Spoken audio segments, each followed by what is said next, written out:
Cigarette तो cancer cause करती है, तो जो सिगरेट बनाने वाली कंपनी थी, उन्होंने एक पैरेलल रिसर्च दिखाई कि नहीं, सिगरेट से कुछ नहीं होता है, और बल्कि बहुत बड़े बड़े एड्स आने लगे जिसमें काउबॉयज बहुत स्मार्ट या ही मैन की एक छवि थी कि जो ही मैन है वो तो सिगरेट पीता। इसी तरह क्लाइमेट चेंज के बारे में भी इस वक्त में एक एलिमेंट ऑफ डाउट पैदा हुआ। लोगों ने कहना शुरू किया, अरे ग्लोबल वार्मिंग जैसी कोई चीज नहीं है। ऐसे भी साइंटिफिक रिसर्चेस आने लगी जो फेक थी, यानी गलत थी। फॉसिल फ्यूल इंडस्ट्री यानी जीवाश्म ईंधन की जो कंपनीज हैं, इनके रिप्रेजेंटेटिव्स आते हैं और जो टॉक्स हैं, जो इस बारे में बातचीत है, उसको डिरेल करने की कोशिश करते हैं। और फिर भी 1 जनवरी 2013 में ये बात हुई कि नहीं, हम लोग क्योटो प्रोटोकॉल का दूसरा जो फेज है वो शुरू करेंगे। सबसे बड़ा चेंज ये हुआ कि लोगों ने ये एक्सेप्ट कर लिया और हर कंट्री आज की तारीख में, कहाँ बात हो रही थी ग्रीन हाउस एमिशंस को कम करने की, वहाँ से अब बात होने लगी नेट ज़ीरो की। बहुत सी कंट्रीज़ ने कह दिया था हम अपने आप को नेट ज़ीरो करेंगे। इंडिया की बहुत सी स्टेट्स हैं जिन्होंने कहा हम अपने आप को नेट ज़ीरो करेंगे। शायद necessity is the mother of invention, क्योंकि हालात बहुत ख़राब हुए और 2024 कहा जा रहा है कि जितनी भी 10 प्रमुख ऐसे डिज़ास्टर हुए जो क्लाइमेट चेंज ना होता तो 2024 में ना होते।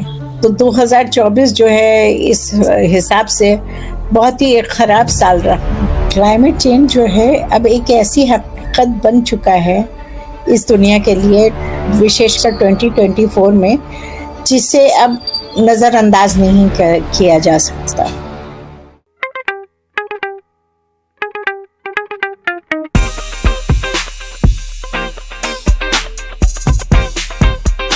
Gunjan Khaspuria, your today's host and welcome to Khasbook podcast.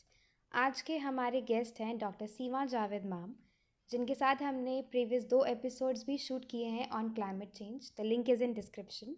आज के इस एपिसोड में हम बात करेंगे कॉन्फ्रेंस ऑफ पार्टीज़ की। इसको हमने और बेहतर तरीके से समझने की कोशिश की है विद इंडियाज़ एग्जाम्पल। इंडिया के पोटेंशियल को भी डिस्कस किया है। सो बेसिकली क्लाइमेट चेंज को बेहतर तरीके से कंट्रोल करने के लिए conference of parties annually organise की जाती है। यहाँ हर कंट्री के रिप्रेजेंटेटिव्स क्लाइमेट चेंज को एसेस करते हैं, इको फ्रेंडली डिसीजंस पर आते हैं, कार्बन फुटप्रिंट्स के बारे में नए रूल्स और रेगुलेशंस को इम्प्लीमेंट करते हैं। तो इन सभी टर्म्स को हमने बहुत ही अच्छे से समझा है आज। ये वीडियो बहुत ही हेल्पफुल है स्पेशली स्टूडेंट्स के लिए जो क्लाइमेट चेंज और कॉन्फ्रेंस ऑफ पार्टीज़ को बेहतर तरीके से समझना चाहते हैं।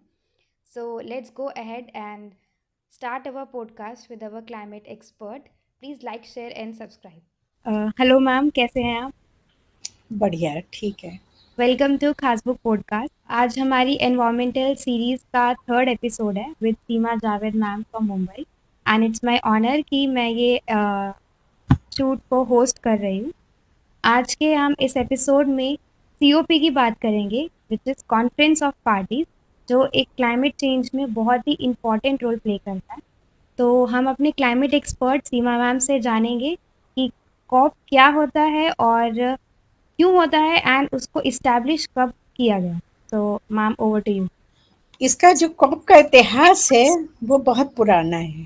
पुराना ये है कि जब लोगों ने रियलाइज़ किया कि दुनिया गर्म हो रही है, और पहले इतनी गर्म नहीं थी, एकदम से गर्मी जो थी बढ़ने लगी, और इसका एहसास हुआ ये कभी 90s में हुआ, 1880 के बाद से होने लगा, यानी 1880 के बाद से ये एहसास होने लगा कि गर्मी अब बढ़ती ही जा रही है।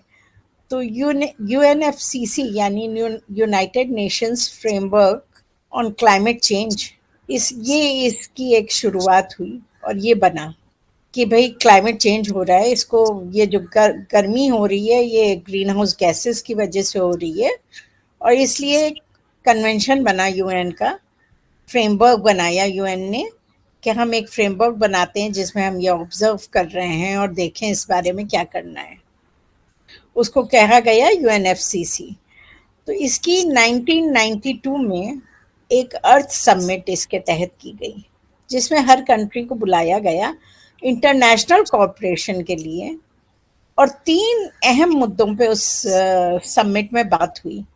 एक था डिजर्टिफिकेशन, यानी कैसे हमारे शहर जो हैं बंजर होते जा रहे हैं। शहर जैसे जैसे बढ़ रहा है, हमारी हरियाली कम हो रही है अर्थ पे, और अर्थ जो है ये डेजर्ट में बदलता जा रहा है, अनुपजाऊ होता जा रहा है। या तो कंक्रीट की नगरियां हैं जो शहर हैं, और ग्रीनरी कम होती जा रही है डेजर्टिफिकेशन पे। दूसरी बात, अहम मुद्दा इसमें जो चर्चा हुई वो हुई बायोडाइवर्सिटी पे, कि कैसे जो प्रजातियां हैं फल फूल पौधे पशु पक्षियों की, वो कम होती जा रही हैं दुनिया में, और बायोडाइवर्सिटी का लॉस हो रहा है, और ये कैसे हमें इम्पैक्ट करेगा। और इसमें इतनी गहराई से बात करके ये बात माना गया कि भाई अगर डेजर्टिफिकेशन हो रहा है, अगर दुनिया जो है रेगिस्तान में बदल रही है, पशु पक्षियों की प्रजातियां जो हैं, फूल पौधे सब्जी फल सब जो हमारे एग्जिस्टेंस के लिए ज़रूरी हैं, वो कम होते जा रहे हैं, कम हो रही हैं प्रजातियां। तो इस सब की वजह उन्होंने करार दी क्लाइमेट चेंज है। तो इन 3 मुद्दों पे बात हुई, और तीनों के लिए एक एक अलग से 3 कन्वेंशन बनाए गए, जिसमें से क्लाइमेट चेंज के लिए जो कन्वेंशन था उसको कॉप कहा गया। आम भाषा में कॉप कहते हैं पुलिस वाले को, यानी जो लॉ एंड ऑर्डर बनाए रखे। तो इसका असल मकसद भी कॉप का यही था। इसका पूरा फुल फॉर्म है कन्वेंशन ऑफ पार्टीज, जिसमें इंटरनेशनल ग्लोबल कॉपरेशन की बात होती है कि कैसे क्लाइमेट चेंज को रोका जाए। और कॉप का मतलब यही था कि ग्लोबल कॉपरेशन और एक ऐसा स्ट्रक्चर जो पुलिसिंग करे और हर कंट्री को बताए कि भाई तुमने ये एग्री किया था, अब इतनी हद में रहो, इससे ज़्यादा ग्रीन हाउस गैसों का एमिशन ना करो, वरना ग्लोबल वार्मिंग और बढ़ जाएगी।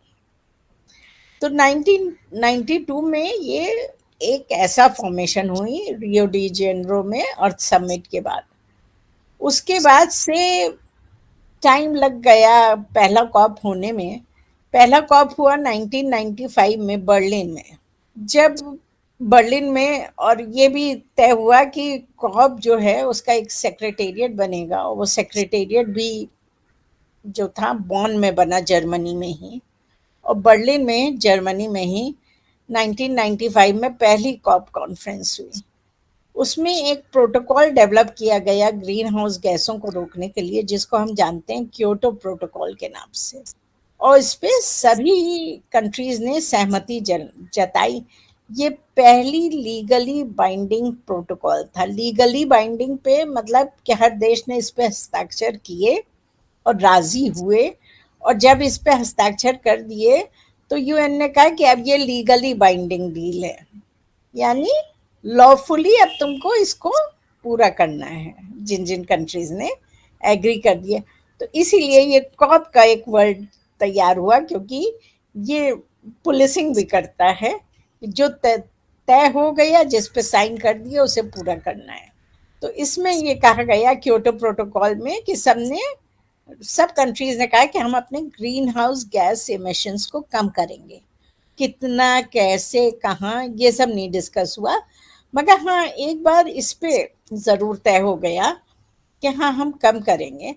फिर बाद में जो था, जिन कंट्रीज ने क्योटो प्रोटोकॉल पे साइन किया थे, उन्होंने कहा कि अच्छा हम ऐसा करते हैं कि 1990 में जो हमारा हर देश का जो स्तर था ग्रीन हाउस गैसों के उत्सर्जन का, उसकी अपेक्षा हम 5% कटौती कर लेंगे अपने। जो कंट्रीज इसमें पार्टिसिपेट कर रहे थे, इसमें इंडिया भी पार्टिसिपेंट था, और सबने कहा कि हाँ हम अपना अपना 5% थोड़ा कटौती करेंगे। मगर फिर भी इस बात में एग्री तो कर गए, मगर इसको शुरू होने में 1997 लग गया। बीच में चर्चाएं होती रही 95 में कॉप के बाद, फिर इंटरनेशनल कोलेब्रेशन पे जो तय हुआ था, फिर एंड में जाके ये 5% की बात तय हुई, और कहाँ हम 1990 के लेवल को 5% कम करेंगे 2012 तक, क्योंकि एक दिन में तो हो नहीं सकता है। ग्रीन हाउस गैस इमिशन जो है, जो भी आपके उद्योग हैं, जो आपके ऊर्जा की ज़रूरतें हैं, उन सबको आप एकदम से कट करके, और एकदम से तो ये नहीं कर सकते कि अब हम 5% कम कर दें। 5% कम कर देंगे तो आपका जीडीपी कहाँ जाएगा? ऊर्जा की ज़रूरतों को इतनी जल्दी थोड़ी इंसान कम कर सकता है, कोई भी कंट्री हो। और हर ही कंट्री इस बारे में तय था। तो ये हुआ, हम ग्रेजुअली कम करके 2012 तक हम इसको, 1997 में ये बात तय हो गई कि अच्छा 2012 तक क्योटो प्रोटोकॉल का को लागू करेंगे। और ये कही जाती है क्योटो प्रोटोकॉल की फर्स्ट स्टेज। इसके बाद जो था, इसकी सेकेंड स्टेज जो है 2013 में शुरू हुई, जनवरी 2013 में, जब कहा क्योटो प्रोटोकॉल को और आगे बढ़ाएं, थोड़ा सा कटौती और बढ़े। 5% जो है वो काफ़ी नहीं है, क्योंकि 2013 तक जो था, ग्लोबल वार्मिंग के असर जो थे और जो क्लाइमेट चेंज के बुरे प्रभाव थे वो बहुत सामने आने लगे थे।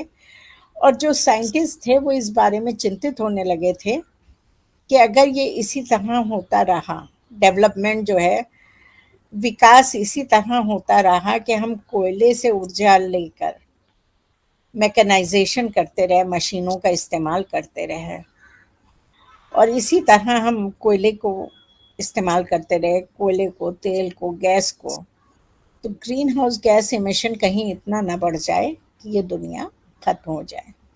ये चिंता तब तक 2013 तक सामने आने लगी थी, और इस बारे में बहुत सी स्टडीज हो चुकी थी जो इस्टेब्लिश कर रही थी कि ये बात हो चुकी है। मगर उसी वक्त पे एक काम और शुरू हुआ, जो यूजुअली शुरू होता है। जो कंपनियां हैं वो भी अपने, क्योंकि उनके हित में नहीं है ये बात, और वो ऐसे एज अ ह्यूमैनिटी को पूरी तरह नहीं देखती हैं, तो वो इस बात में डाउट पैदा करती हैं। जैसे हम इसका एक मिसाल देंगे कि जब सिगरेट की बात आई, कुछ साइंटिस्टों ने डिस्कवर किया कि सिगरेट तो कैंसर कॉज करती है। तो जो सिगरेट बनाने वाली कंपनी थी, उन्होंने एक पैरेलल रिसर्च दिखाई कि नहीं, सिगरेट से कुछ नहीं होता है। और बल्कि बहुत बड़े बड़े एड्स आने लगे जिसमें काउबॉयज, बहुत स्मार्ट, या ही मैन की एक छवि थी कि जो ही मैन है वो तो सिगरेट पीता है। और ये है 90s की दौर की बात है। और वो उसने जो था, जो ये जेन्युइन रिसर्च थी, इसमें एक एलिमेंट ऑफ डाउट जिसे कहते हैं पैदा किया। इसी तरह क्लाइमेट चेंज के बारे में भी इस वक्त में एक एलिमेंट ऑफ डाउट पैदा हुआ। लोगों ने कहना शुरू किया, अरे ग्लोबल वार्मिंग जैसी कोई चीज़ नहीं है, ये तो जब से दुनिया बनी है कभी गर्म कभी ठंडी होती रहती है। टेम्परेचर बढ़ रहा है, ये एक नॉर्मल फिनोमिना है, इसके कोई असर नहीं है। तो ऐसे भी साइंटिफिक रिसर्चेज आने लगी जो फेक थी, यानी गलत थी। और उनसे जूझना, इन सब जो कंट्रीज थी, वो जब बैठकें होती थी यूएन की, तो उनको इनसे जूझना एक बड़ा चैलेंज बन गया, जो आज तक मौजूद है। जब भी कॉप होता है, यानी कॉन्फ्रेंस ऑफ पार्टीज होती हैं, या कॉप सम्मेलन होते हैं जलवायु परिवर्तन पे, तो एक बड़ी तादाद में फॉसिल फ्यूल इंडस्ट्री, यानी जीवाश्म ईंधन की जो कंपनीज हैं, जो बड़ी बड़ी, जैसे आप देखते हैं पेट्रोलियम की कंपनीज हैं, कोयले की कंपनीज हैं जो कोयला यूज़ करती हैं, ये सब जो हैं इनके रिप्रेजेंटेटिव्स आते हैं, और जो टॉक्स हैं, जो इस बारे में बातचीत है, उसको डिरेल करने की कोशिश करते हैं, मुद्दे को डाइल्यूट करने की कोशिश करते हैं। तो इस सब ने एक बड़ी परेशानी पैदा की। और फिर भी एक जनवरी 2013 में ये बात हुई कि नहीं, हम लोग क्योटो प्रोटोकॉल का दूसरा जो फेज है वो शुरू करेंगे। और इस बारे में ये तय हुआ कि 2015 में, से पहले 2009 में, इससे पहले कोपेनहेगन वाला एक कॉप हुआ था डेनमार्क में, जिसमें बातचीत इसकी वजह से कहीं पहुंच नहीं सकी थी कि किसी कंट्री ने कोई डील नहीं साइन की। जब किसी कंट्री ने, ये बात सब कंट्रीज ने स्वीकार की कि हाँ, ग्रीन हाउस एमिशंस में कटौती होनी चाहिए, मगर उन्होंने किसी पेशकश पे अपने साइन नहीं किए कि हम कटौती करेंगे। और वो एक बहुत बड़ी जो कॉप की हिस्ट्री है उसमें एक बहुत बड़ा जो है फेलियर के तौर पे देखा गया। ये कहा गया कि इस बार मतलब नहीं हुआ, ये बहुत बड़ा एक बात हो गई कि 2009 में कोई डील नहीं हुई। अगर तब हो जाती तो शायद बात जो है हालात इतने खराब ना होते। मैम, जैसे हर साल कॉन्फ्रेंस ऑफ पार्टीज होती है, एंड अभी recent, if I am not wrong, नवंबर में हुई थी इन अजरबैजान। तो as a climate expert, do you think कि जो conference of parties from the beginning till the latest कोई मेजर चेंज लेकर आई है दुनिया में? लाइक कोई बहुत बड़ा मेजर चेंज? सबसे बड़ा चेंज ये हुआ कि लोगों ने ये एक्सेप्ट कर लिया और हर कंट्री आज की तारीख में, कहाँ बात हो रही थी ग्रीन हाउस एमिशंस को कम करने की, वहां से अब बात होने लगी नेट जीरो की, कि हमारे कार्बन फुटप्रिंट ही ना मिले, जीरो हो जाए।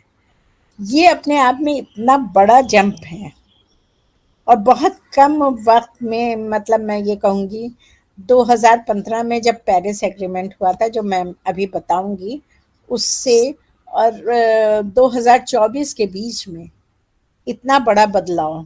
23-24 में ये बात होने लगी थी, 22 में शुरू हो गई थी नेट जीरो की।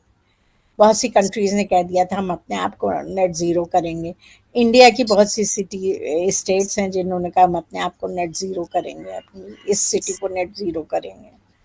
तो ये अपने आप में नेट ज़ीरो मतलब हमारा कार्बन फुटप्रिंट जो है एकदम शून्य होगा।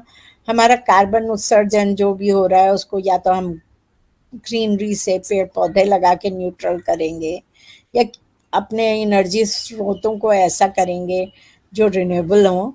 और ये एक बहुत बड़ी बात है, मतलब जिसकी कभी मुझे नहीं लगता कि 2009 में जब कोपेनहेगन की बात हो रही थी तब ये बात कभी किसी ने सोची भी नहीं थी कि यहाँ तक इतने लंबे रास्ते तक इतनी जल्दी सफर कर लेगी दुनिया। शायद necessity is the mother of invention, क्योंकि हालात बहुत खराब हुए। और 2024 कहा जा रहा है कि जितनी भी 10 प्रमुख ऐसे डिजास्टर हुए जो क्लाइमेट चेंज ना होता तो 2024 में ना होते। तो 2024 जो है इस हिसाब से बहुत ही एक खराब साल रहा मानवता के लिए। और शायद इन्हीं ज़रूरतों को देख के दुनिया काफ़ी तेज़ी से आगे बढ़ी है। पेरिस एग्रीमेंट के बाद से हर कंट्री ने तय किया कि हम अपने उत्सर्जन में कटौती करेंगे और स्वेच्छा से करेंगे। 2009 में कोपेनहेगन के बाद वैसे तो हर साल होते रहे हैं कॉप, मगर ये मैं बता रही हूँ जो मेजर माइलस्टोन्स थे कॉप के। उसके बाद 2015 में पेरिस एग्रीमेंट हुआ जिसमें दुनिया के सभी देशों ने कहा कि हाँ हम जो हैं ग्लोबल वार्मिंग को 1.5 डिग्री से 2 डिग्री सेंटीग्रेड के अंदर रखेंगे। यानी जब प्री इंडस्ट्रियल एरा था, औद्योगिक युग के पहले, दुनिया का ग्लोबली जो टेम्परेचर था एक एवरेज अर्थ का, उससे जो गर्मी बढ़ रही है क्लाइमेट चेंज की वजह से, उसको 1.5 डिग्री सेंटीग्रेड से ज़्यादा नहीं बढ़ने देंगे।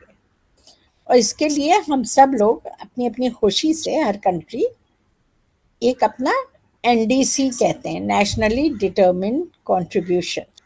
और वो कंट्रीब्यूशन क्या है? वो है ग्रीन हाउस गैस एमिशन को कम करने का। हम अपने उत्सर्जन में कटौती करेंगे और हर कंट्री जो है वो अपना खुद बताती है यूएन को कि हम इस साल कितना अपना कम करेंगे। ये तय हुआ 2015 में कि हम लोग खुद से बताएंगे हर साल यूएन को कि हम कितना अपना उत्सर्जन कम करने जा रहे हैं। ये हर कंट्री अपना खुद तय करेगी, बताएगी, मगर एक बार वो सबमिट कर देगी कि हम इतना करें तो वो लीगली बाइंडिंग डील है गया। अब उस पर लीगली उसको पूरा करना है उस कंट्री को। जैसे इंडिया ने अगर अपना एनडीसी बता दिया कि हमें इतने करना है, इतने परसेंट, 5%, 10% कटौती, तो वो फिर जिस लिमिट तक एक साल के अंदर उतना लेवल पहुंचा देगी। अफ्रीका ने अगर कह दिया हम ये करेंगे तो वो करेगी। एक बार उन्होंने साइन कर दिए तो ये उनकी जिम्मेदारी हो गई, ये लीगली बाइंडिंग हो गया इंटरनेशनली कि भाई तुम पूरा करोगे। और ज़्यादातर कंट्रीज ने पेरिस एग्रीमेंट पे हस्ताक्षर किए यूएस जो है, अमेरिका इसका एकमात्र वो रहा जो एग्री नहीं किया पूरी तरह इस पे बात पे कि हम लोग जो हैं किसी भी हालत में इस दुनिया को जो है 2 डिग्री सेल्सियस से ऊपर गर्म नहीं होने देंगे। 2024 में इतनी कटौतियों के बाद भी एनडीसी के फिर भी वर्ल्ड जो है ग्लोबल वार्मिंग जो है उसने 1.5 डिग्री सेल्सियस को टच कर लिया। इसीलिए 2024 जो है उसमें बहुत ज़्यादा लोगों में अवेयरनेस बढ़ी और इतने हादसात हुए।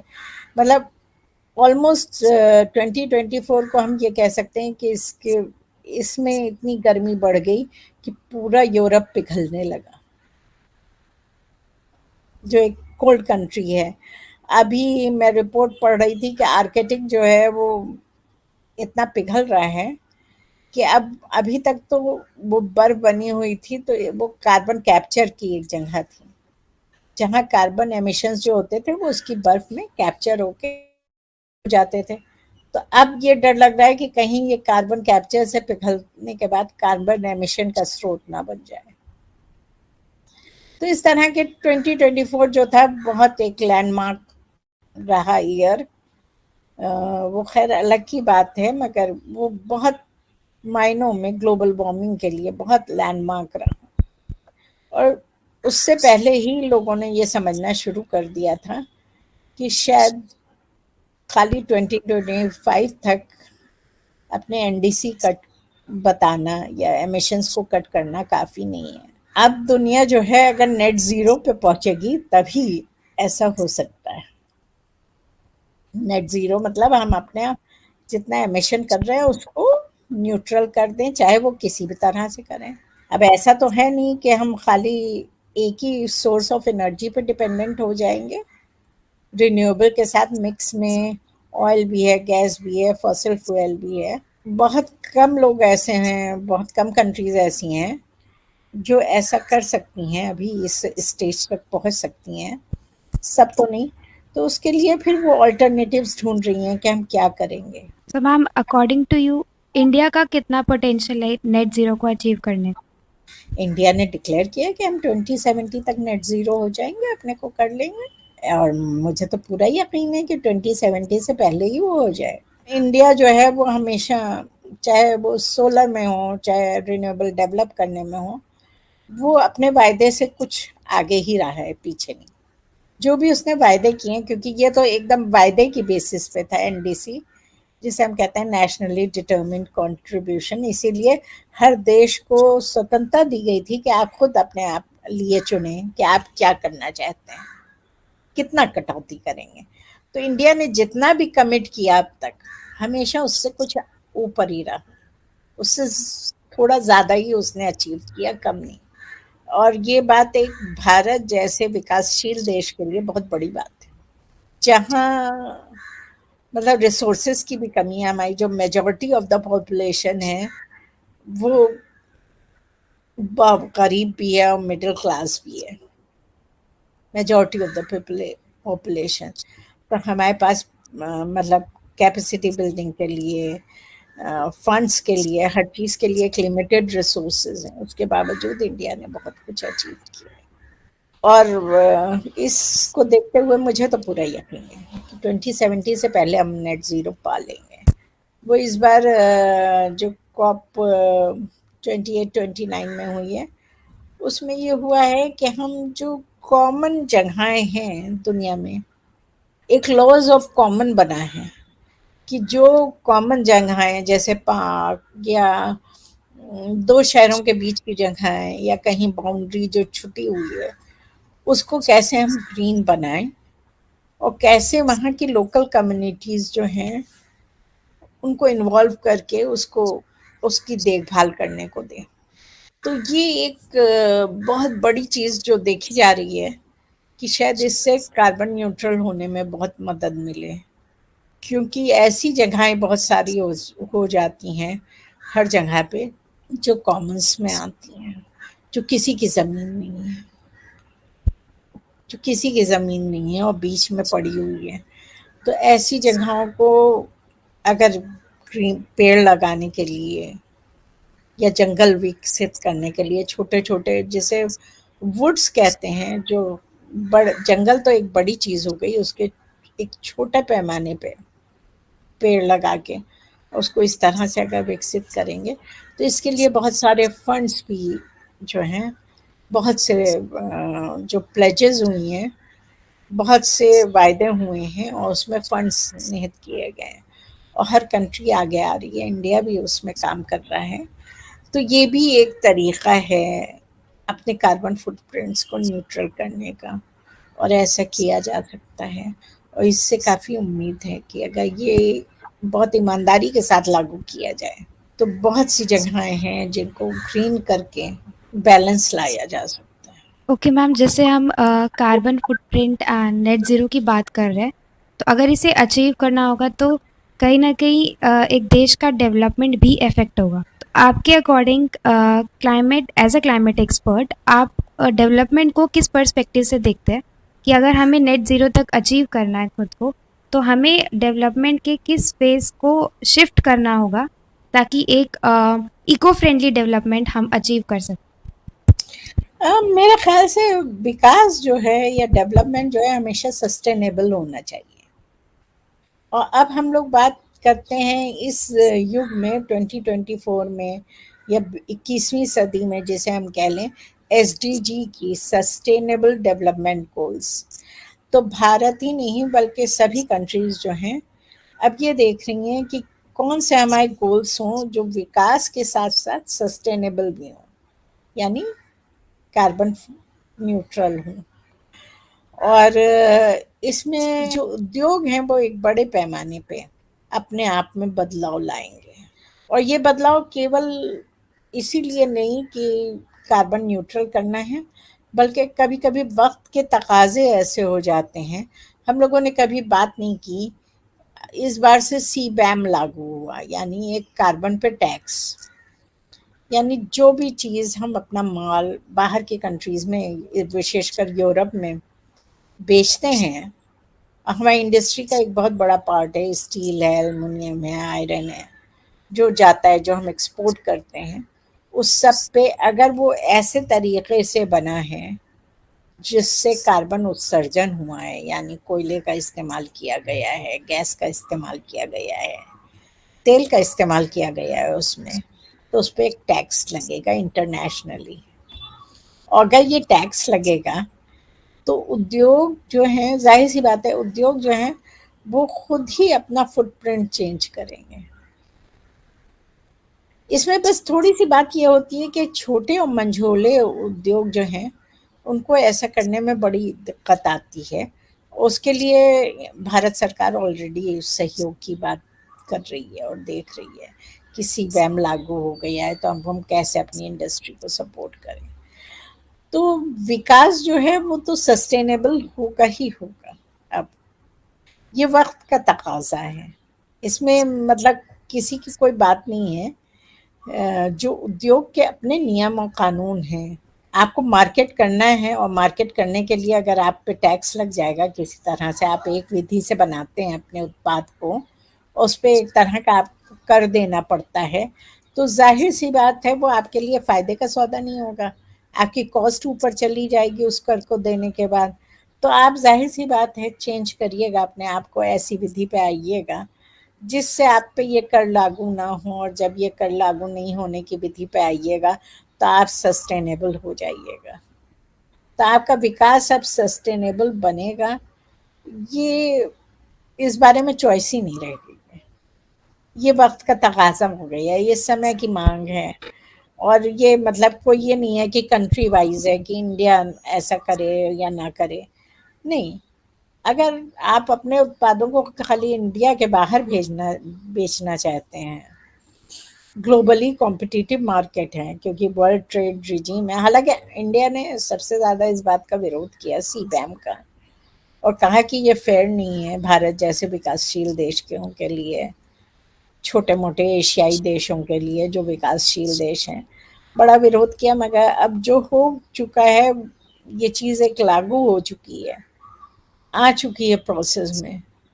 और जो चीज़ें प्रोसेस में आ जाती हैं तो इंडस्ट्री फिर उस अपने आप को अडॉप्ट करती है, क्योंकि उसे तो प्रॉफिट और लॉस के टर्म्स में वो देखती है चीज़ों को। That's very enlightening session actually. हमें काफ़ी कुछ आज सीखने को मिला एंड क्लाइमेट चेंज के बारे में। आई थिंक स्टूडेंट्स को ये पूरा पॉडकास्ट बहुत ही हेल्पफुल रहेगा क्लाइमेट चेंज और कॉन्फ्रेंस ऑफ पार्टीज़ को समझने के लिए। एंड उसके साथ साथ हमने आज कई नई चीज़ें भी सीखी, like tax on carbon and other facts जो काफ़ी इम्पॉर्टेंट रहे।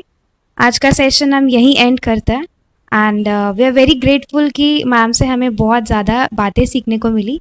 आई होप हम जल्दी मिलें और मोर बेटर टॉक्स के साथ आएँ। क्लाइमेट एक्सपर्ट सीमा मैम जैसे हमें और गेस्ट को हम इनवाइट कर रहे हैं। Ma'am any few lasting words? मैं यही कहूँगी कि क्लाइमेट चेंज जो है अब एक ऐसी हकीकत बन चुका है इस दुनिया के लिए, विशेषकर 2024 में, जिसे अब नज़रअंदाज नहीं किया जा सकता, जिसके बारे में कोई डाउट नहीं है। और इसकी वजह से अब जो है एक बदलाव दुनिया की सोच में आ रहा है, अप्रोच में आ रहा है, और वो बहुत ऑब्वियस हो रहा है हर फील्ड में, हेल्थ की फील्ड में, बिजनेस में, उद्योग उसे कैसे ले रहे हैं। और इस वजह से ये टॉपिक जो है बड़ा इंटरेस्टिंग होता जा रहा है।